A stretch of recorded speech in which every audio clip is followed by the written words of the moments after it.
وہاں صدیق اکبر تیرا کتنا بڑا مقام ہے، تیرا کتنا بڑا شان ہے۔ اللہ اکبر۔ فرمایا آخری وقت ہے، بیمار ہو گئے۔ سیدنا فاروق اعظم رضی اللہ تعالیٰ عنہ نے آ کے عرض کیا، یا امیر المومنین، ہم آپ کے لیے ڈاکٹر منگواتے ہیں، ہم آپ کے لیے حکیم منگواتے ہیں۔ فرمایا ضرورت نہیں ہے۔ حضرت سیدنا علی المرتضیٰ رضی اللہ تعالیٰ عنہ کو لے کے آئے کہ آپ کی حضرت کی خدمت کے اندر عرض کر دیں۔ انہوں نے عرض کر دیا۔ فرمایا ٹھیک ہے، اجازت عطا فرما دی۔ شام سے ڈاکٹر کو منگایا گیا، بہت بڑا حکیم تھا، اس کو منگایا گیا کہ ہمارے امیر المومنین کی طبیعت کو چیک کریں۔ انہوں نے آ کر طبیعت کو دیکھا، اس ڈاکٹر صاحب نے، حکیم صاحب نے چیک کیا۔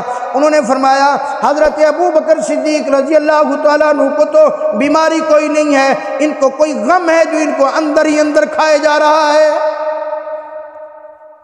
سیدنا فاروق اعظم رضی اللہ تعالیٰ عنہ عرض کرنے لگے، او امیر المومنین، آپ کو کیا غم ہے؟ آپ کو کیا پریشانی ہے؟ کیا وجہ ہے؟ اللہ اکبر۔ آنکھوں میں سے آنسو نکل آئے، رونے لگے، رو کے فرمانے لگے، او فاروق اعظم، تجھے پتہ نہیں ہے ابو بکر صدیق کو کیا غم ہے؟ فرمایا جب سے میرے آقا صلی اللہ علیہ وسلم، جب سے امام الانبیاء صلی اللہ علیہ وسلم، جب سے میرے محبوب صلی اللہ علیہ وسلم نے اس دنیا سے پردہ فرمایا ہے، فرمایا حضور صلی اللہ علیہ وسلم کی جدائی کا غم ہے جو صدیق اکبر رضی اللہ تعالیٰ عنہ کو اندر ہی اندر کھائے جا رہا ہے۔ آخری وقت ہے، سیدہ طیبہ طاہرہ اما عائشہ صدیقہ رضی اللہ تعالیٰ عنہ موجود ہیں۔ اللہ اکبر۔ دیکھا کہ ان کے ہاتھ کے اندر ایک خوبصورت اچھا کپڑا ہے، نیا کپڑا ہے۔ فرمایا عائشہ یہ کپڑا، ابا جان یہ کپڑا میں نے آپ کے کفن کے لیے منگایا ہے۔ فرمایا عائشہ آپ نے یہ کپڑا کیوں منگایا ہے؟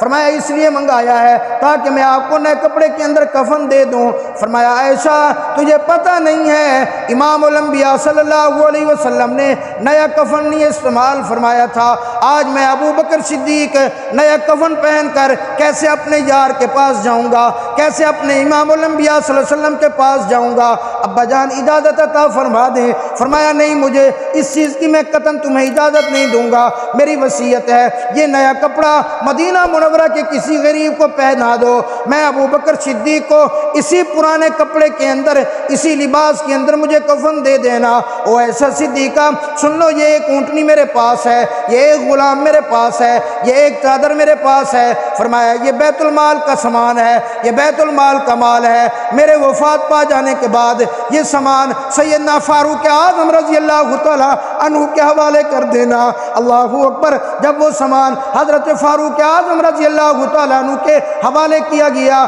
ان کی آنکھوں میں آنسو نکل پڑے، چھلک پڑے آنسو، رو پڑے، رو کے کہنے لگے ابو بکر صدیق رضی اللہ تعالیٰ عنہ نے اپنے بعد والوں کے لیے بڑی مشکلات پیدا کر دی ہیں۔ ارے کوئی ایسا حکمران تو آج پیش کرو، ایسا کوئی آج صدر تو پیش کرو، ایسا کوئی وزیر اعظم تو آج پیش کرو، ایسا کوئی وزیر تو آپ پیش کرو، ایسا کوئی M N A M P A تو آج پیش کرو۔ میں کہتا ہوں ایسا کوئی کونسلر ہی پیش کر دو، ایسا کوئی بی ٹی ممبر ہی پیش کر دو کہ جس کو کرسی ملی ہو، کرسی ملنے سے پہلے بھی اور کرسی ملنے کے بعد بھی اس کے اساسیات کے اندر کوئی اضافہ نہ ہوا ہو۔ اللہ اکبر۔ اور فرمایا کہ دیکھو اسی پرانے کپڑوں کے اندر مجھے کفن دے جانا۔ اللہ اکبر۔ فرمایا میری میت کو لے کے جانا، امام الانبیاء صلی اللہ علیہ وسلم کے روضہ اطہر کے باہر رکھ دینا، انتظار کرنا، اگر روضہ رسول اللہ کا دروازہ خود بخود کھل جائے تو مجھے وہاں دفن کرنا، ورنہ مجھے وہاں دفن نہ کرنا، مجھے جنت البقیع کے اندر دفن کر دینا۔ فرمایا جنازے کے بعد میت کو لے کر چلے گئے روضہ رسول اللہ کے سامنے۔ فرمایا آگے جنازے کو رکھا ہی تھا کہ دروازہ کھلا، روضہ رسول اللہ کا دروازہ کھلا، آواز آئی ادخلوا الحبیب الی الحبیب۔ فرمایا حبیب کو حبیب کے ساتھ داخل کر دو۔